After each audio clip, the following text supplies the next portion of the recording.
Si on m'avait dit il y a 5 ans que j'en serais là où j'en suis aujourd'hui, je n'y aurais jamais cru. J'ai travaillé en grand groupe, en start-up et aujourd'hui je suis consultante en marketing. Et quand j'ai retracé ces 5 dernières années, je me suis demandé ce qui m'avait aidé à progresser en marketing. Parce que quand tu es marketeur, tu as plusieurs difficultés. La première, c'est que tu es bien souvent le mouton à 5 pattes, celui qui gère les différents leviers, un peu la personne touche à tout. Et finalement, tu fais beaucoup de choses, mais t'es un peu moyen partout et excellent nulle part. Et en plus, t'as personne pour te challenger en interne pour te dire si ce que tu fais est bien ou non.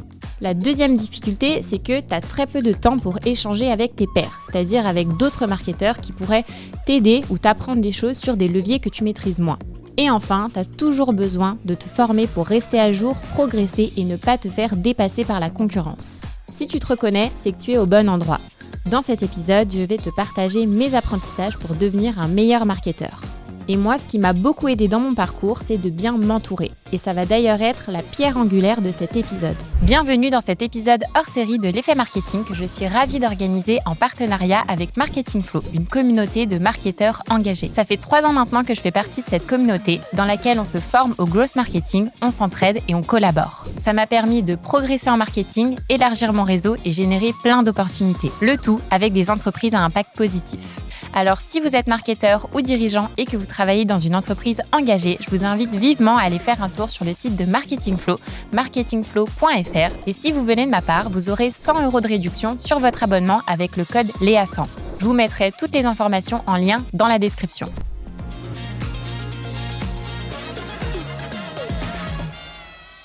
Donc cet épisode, je l'ai décomposé en 4 grandes parties, comme ça vous pourrez directement aller à la partie qui vous intéresse.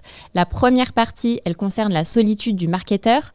La deuxième partie, c'est la construction de son réseau. Et en troisième partie, on verra les opportunités générées. Et enfin, pour terminer, en 4e et dernière partie, ce que vous devez retenir de cet épisode et les infos à emporter. Partie numéro 1, la solitude du marketeur. Donc moi, pour vous raconter un petit peu mon parcours d'indépendante, il commence en 2020 quand je découvre le freelancing un peu par hasard en parallèle d'une recherche de job. Je sortais tout juste d'une expérience en start-up et j'avais vraiment envie de voir autre chose. Et je démarre le freelancing avec des premières missions via Malte. Je m'inscris sur la plateforme. Donc pour ceux qui ne connaissent pas, Malte, c'est une plateforme qui permet de se référencer en tant que freelance et d'avoir des missions quand il y a des entreprises qui ont des besoins particuliers. Et moi, à ce moment-là, j'étais ultra généraliste en marketing. Création de sites web, community management, je faisais de la publicité, je rédigeais des newsletters, je faisais un petit peu de tout. Et moi, mon objectif au début, c'était vraiment de prendre tout type de mission et de me faire la main. Et ça fonctionne parce que je commence à avoir des premières missions, les clients sont contents, moi de mon côté je commence à prendre confiance et surtout je me rends compte de la valeur que je peux apporter. Parce que quand on est généraliste, on a un peu ce syndrome de l'imposteur où on se dit ok, on sait faire plein de trucs mais en même temps un peu moyen, du coup est-ce que je suis vraiment bon dans mon job? Donc du coup moi ça m'a pas mal challengé là-dessus, de pouvoir faire des missions sur différents leviers qui sollicitent différentes compétences et de me rendre compte là où est-ce que je suis bonne et à l'inverse là où est-ce que je suis très mauvaise. Je me suis rendu compte que j'avais des forces et des faiblesses comme tout le monde. Et ça dure, je dirais, environ 3-4 mois. Et en fait, assez rapidement, j'atteins un plafond. C'est-à-dire que j'ai mon agenda qui est full. Je ne peux plus accepter de nouvelles missions. Donc, sur le papier, c'est trop cool. Mais la réalité, c'est que j'ai un TJM, donc un taux journalier moyen, c'est-à-dire le prix que me payent mes clients en moyenne pour une journée de travail, qui est très faible. Et en fait, finalement, ce n'est pas viable du tout. Donc, si je continue sur ce rythme-là, je ne vais pas pouvoir avancer et je ne vais pas pouvoir vivre. Et comme je disais juste avant, j'ai aussi ce truc de... Je suis un peu touche à tout, je me rends compte qu'il y a des endroits où je suis meilleure que d'autres. Les clients sont contents, ok, mais moi je suis ultra exigeante avec moi-même et j'ai ce truc où je me dis est-ce que ce que je fais ici c'est vraiment bien? Est-ce que je pourrais pas mieux faire? Mais en même temps, j'ai personne pour me challenger là-dessus parce que mes clients ils sont très débutants sur ces sujets-là. Donc j'ai un peu ce truc de me dire ça se trouve ils se contentent du strict minimum alors qu'en fait je pourrais faire 10 fois mieux. J'ai pas ce truc où je pourrais être challengée par des pairs, d'autres marketeurs qui me diraient bah ok en fait là Léa tu fais ça mais tu pourrais faire ça, ça pourrait être mieux, etc. Moi j'ai vraiment ce truc de recherche de performance, de me dire ok je fais déjà ça, mais comment est-ce que je fais pour mieux faire? Comment est-ce que je fais pour m'améliorer? Et je sens que j'ai un petit manque là-dessus aussi. Et après, je sens aussi que j'ai ce besoin de me former, qu'il y a des choses qui me manquent, j'ai des éléments manquants, des pièces du puzzle que j'ai pas et qui m'aideraient à mieux avancer. Et ça, finalement, c'est au-delà du fait d'être challengé, c'est juste de la formation, de me dire, ok, faut que je potasse, que je comprenne mieux comment fonctionne tel ou tel levier pour m'aider à m'améliorer. Donc là, je suis un petit peu perdue, je m'éparpille, ça part dans tous les sens et je sais pas trop comment faire.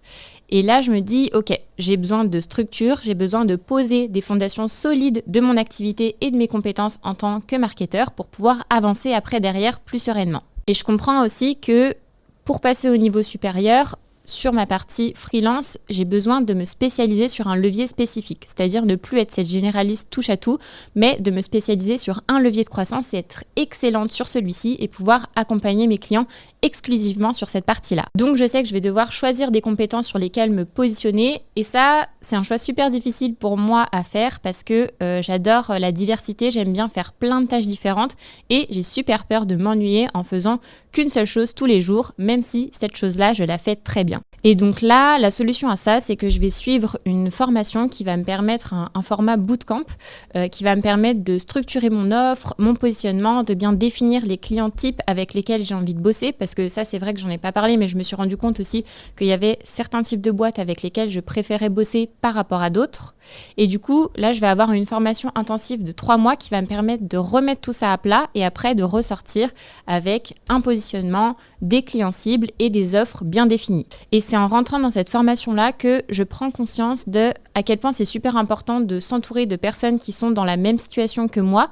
Donc moi, dans mon cas, c'est des marketeurs, des personnes qui proposent des services en marketing et qui sont aussi en freelance. Donc moi, c'était vraiment ce cas-là à ce moment-là. Et c'est là où je me dis d'avoir des personnes qui sont comme nous, qui ont les mêmes problématiques, les mêmes galères, les mêmes réflexions. On va pouvoir s'entraider et s'aider à avancer. Donc ça a vraiment été un gros tremplin pour moi et c'est ça qui m'a aidé à passer à la phase 2.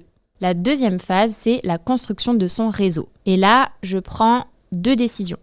La première, c'est de me spécialiser sur Google Ads, qui va être vraiment la compétence clé sur laquelle je vais accompagner mes clients. Et là, moi, mon objectif, c'est d'avoir une méthode bien rodée, répétable, qui me permet de gagner en rentabilité, moi de mon côté, en tant que marketeuse qui vend des prestations de services. Et côté client, ça me permet d'être facilement identifiable. On sait que Léa, elle est consultante en Google Ads. Et on sait aussi que, vu qu'elle fait que du Google Ads, elle le fait très bien. Et donc, forcément, elle va nous apporter des résultats sur ce levier très précisément. Et la deuxième décision que je prends, c'est de travailler uniquement avec des entreprises à impact positif, que moi j'appelle des entreprises engagées, c'est-à-dire que c'est en fait des boîtes qui vont avoir à cœur les enjeux sociaux et environnementaux et ça va être au cœur de leur projet. Pour vous prendre quelques exemples, j'ai travaillé avec Gobi qui sont des gourdes éco-conçues et made in France. J'ai travaillé aussi avec Wenabi qui est une entreprise qui met en relation les entreprises et les associations. Donc voilà un peu le type d'entreprise avec lesquelles j'ai envie de travailler. Maintenant que j'ai le plan en tête, l'idée c'est comment est-ce que je fais ? Dans un premier temps pour être meilleur sur Google Ads et dans un second temps rentrer dans cet écosystème d'entreprises à impact qui aujourd'hui m'attire beaucoup, mais duquel je fais pas du tout partie aujourd'hui. J'ai 0 réseau, je connais personne là-dedans. Donc ce que je fais sur la partie Google Ads, c'est que je vais suivre des formations, je vais échanger aussi avec d'autres consultants Google Ads qui sont dans la même situation que moi, connaître un petit peu les méthodes, les différents use cases, moi la méthodologie que je peux commencer à me créer petit à petit pour pouvoir accompagner au mieux mes clients. Et sur la partie entreprise à impact, c'est là où je découvre par pur hasard Marketing Flow, qui est une communauté de marketeurs engagés et Marketing Flow, je le découvre parce qu'il y a Pierre Guilbeault qui est l'un des cofondateurs de Marketing Flow qui m'envoie un petit message en fait sur LinkedIn et qui me dit « Tu fais du marketing et on a les mêmes valeurs, est-ce que ça te dit de rejoindre notre communauté ?» Et là, moi je connaissais pas. Déjà, le principe des communautés de marketeurs, c'était quelque chose qui était tout nouveau pour moi. Et là, rapidement, je vois 2 choses que ça peut m'apporter. La première, c'est d'être en relation avec d'autres marketeurs qui travaillent dans des entreprises à impact. Donc, c'est à la fois des pairs, mais aussi des potentiels clients. Mais de manière générale, de toute façon, c'est le réseau que j'ai envie d'intégrer. Et la deuxième chose, c'est que sur la partie métier aussi, dans une communauté comme Marketing Flow, il y a toute une partie vraiment formation où tu peux apprendre plein de choses sur différents leviers. Et moi qui suis aujourd'hui spécialisée sur Google Ads, certes, mais ça ne m'empêche pas de vouloir toucher à d'autres choses et à quand même avoir cette vision finalement globale du marketing pour faire une chose très très bien, mais aussi avoir une bonne connaissance de tous les autres leviers. Et quand j'arrive dans cette communauté, et je pense que vous avez peut-être déjà ressenti ça, soit si vous faites partie de réseaux d'affaires, soit vous êtes dans des incubateurs ou même des fois dans des grosses boîtes, tu as un peu ce truc de comment est-ce que tu fais pour exister parmi tout ce beau monde ? Parce qu'il y a plein de gens et si tu veux pouvoir profiter de ce que peut t'apporter cette communauté-là, il faut que tu arrives à t'y faire une place. Et ça ne va pas se faire tout seul, c'est vraiment à toi d'être moteur là-dessus. Parce que l'objectif, c'est que tu puisses être visible et identifiable sur tes sujets clés. Et comme ça te permet d'être en relation avec les bonnes personnes et que ce soit gagnant-gagnant, que toi, tu puisses aider d'autres personnes sur les sujets que tu maîtrises et que d'autres personnes puissent t'aider si toi, en retour, tu vas avoir des problématiques. C'est un petit peu l'idée de la communauté, c'est vraiment ce truc d'entraide et de partage. Donc, en partant de ce postulat-là, je me suis demandé, OK, comment est-ce que je fais dans Marketing Flow pour m'investir à fond et être identifiée comme la freelance Google Ads qui accompagne les entreprises à impact. Et pour ça, j'ai mis 3 choses en place. Il faut savoir qu'au début, c'était pas du tout calculé. Ça s'est vraiment fait naturellement au fil des mois. Et je dirais que je me suis aussi laissée porter par tout ce que m'apportait cette communauté. Mais je dirais que déjà, la première chose, et je pense que c'est important de se poser cette question-là, c'est, je me suis dit, qu'est-ce que moi je peux apporter à cette communauté-là ? Donc moi, assez facilement, la chose que je peux apporter, c'est mes compétences sur Google Ads. Donc, j'ai proposé de faire un tuto Google Ads pour créer sa première campagne et de le partager aux autres membres. Ça a été vraiment la première chose. Après, je dirais que la deuxième chose, il y a vraiment eu toute cette partie échange, c'est-à-dire que j'ai participé à plein de lives qui ont été organisés dans Marketing Flow sur des campagnes de crowdfunding, sur comment réussir sa création de contenu sur LinkedIn, comment mettre en place des partenariats, plein de choses que je maîtrisais pas forcément, mais du coup, ça m'intéressait d'avoir des retours d'expérience d'autres marketeurs. Et aussi, j'ai fait des calls, c'est-à-dire que je suis allée dans l'annuaire de la communauté, j'ai envoyé des petits messages à des personnes avec qui j'avais envie d'échanger et je leur ai proposé un simple échange. Et l'idée, c'était de se dire, OK, comment est-ce qu'on peut faire connaissance ? Moi, je peux t'aider sur certains sujets. Toi, tu peux m'aider aussi. Est-ce que ça te dit qu'on prenne un moment pour en discuter ? Et les gens, de manière générale, sont ultra open. Et encore une fois, le fait de faire partie de la communauté, il y a ce filtre de, on sait qu'on va discuter avec des gens cool, des personnes qui ont les mêmes valeurs que moi. Je vais pouvoir leur apporter des choses et eux aussi, ils vont pouvoir m'apporter des choses. Et la troisième chose que j'ai mise en place, et là, encore une fois, c'était pas du tout calculé, ça s'est fait naturellement. En fait, je m'étais dit, OK, là, moi, c'est cool, je commence à avoir des missions récurrentes, je bosse qu'avec des entreprises à impact. De nouveau, mon agenda est plein et je travaille exclusivement avec des boîtes à impact, donc ça, c'est trop cool.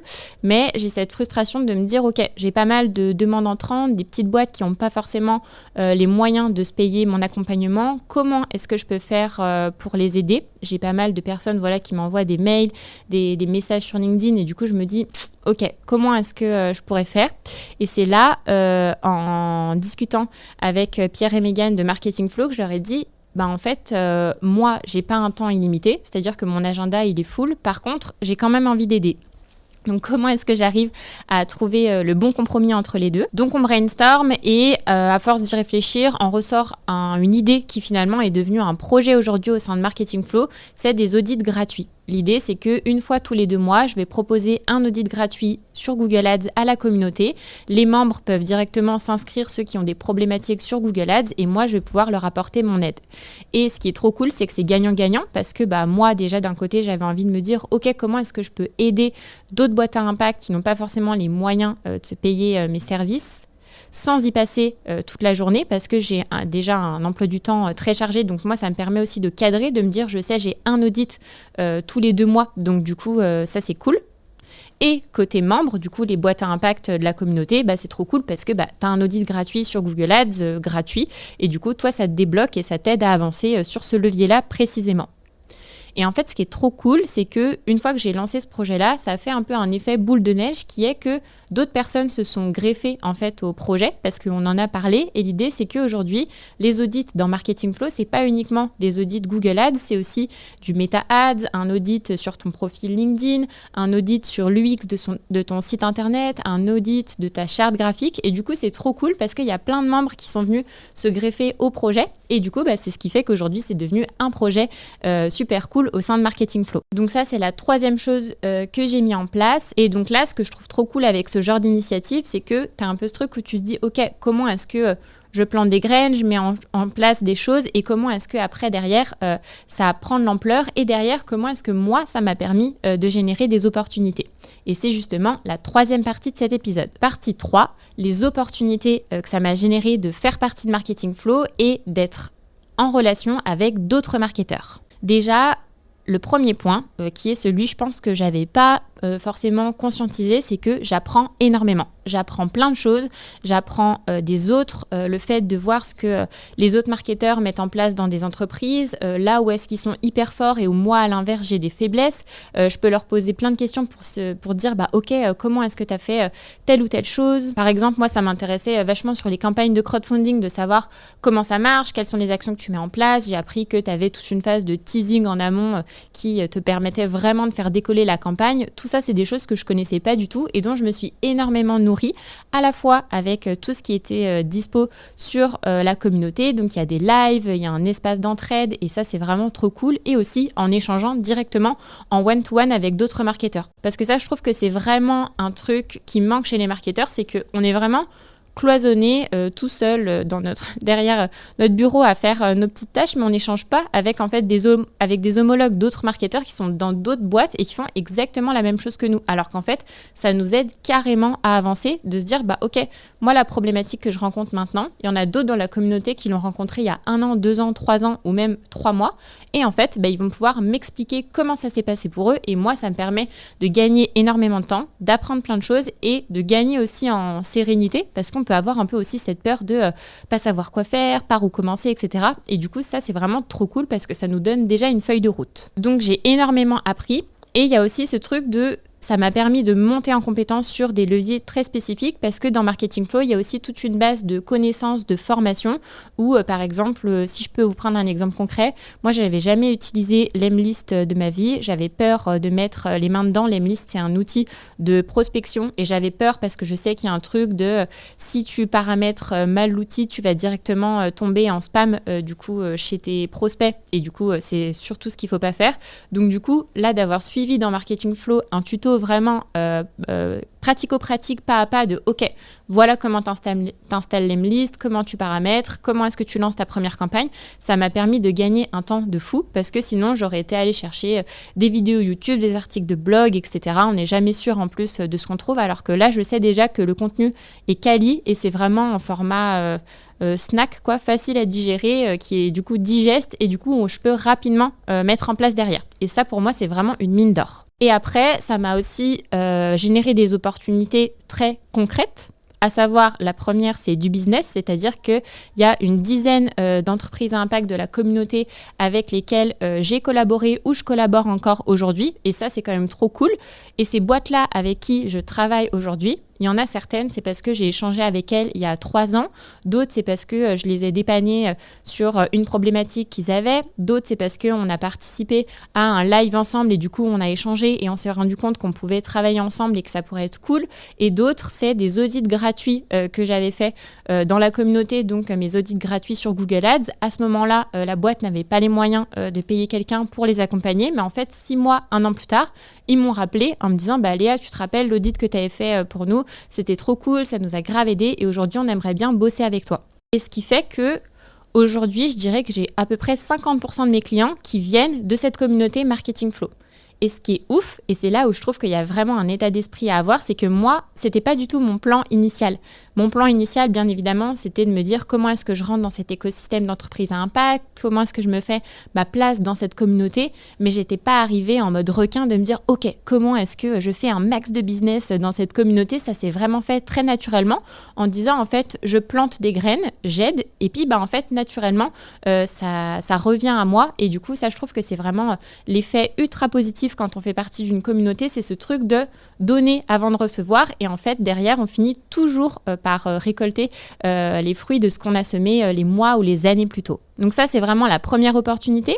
La deuxième opportunité, c'est qu'aujourd'hui, je travaille de plus en plus avec Marketing Flow, donc du coup avec Pierre et Mégane, c'est-à-dire qu'au début, j'étais une simple membre de la communauté et aujourd'hui, on travaille ensemble. Typiquement, Pierre et Mégane sont partis en congé maternité-paternité en 2024 et du coup, ils m'ont confié l'animation des lives de la communauté. Donc 2 fois par mois, c'est moi qui anime les lives au sein de la communauté Marketing Flow. Et ça, c'est trop cool parce que du coup, c'est marrant de se dire que je fais partie d'une communauté et au final, final, Pierre et Mégane deviennent en quelque sorte mes clients. Je suis trop contente d'animer ces lives-là parce que c'est que de la bonne humeur, il y a plein d'entraide et moi j'adore animer ce type d'événement. C'est exactement dans la même veine que ce que je fais avec le podcast, donc c'est quelque chose que je maîtrise et du coup, là encore, c'est gagnant-gagnant et c'est vraiment trop cool de pouvoir bosser ensemble. Et je suis aussi devenue community lead. Du coup, Pierre et Mégane ont lancé, c'était en 2024, peut-être même en 2023, je sais plus exactement, mais peu importe, de faire en sorte d'avoir des community leads, donc c'est-à-dire une personne référente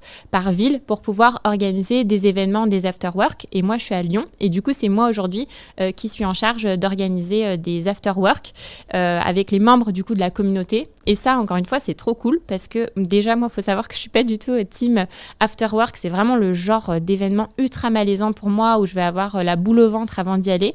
Et là, c'est des événements qui sont super cool parce que c'est un petit comité, c'est que des membres de la communauté.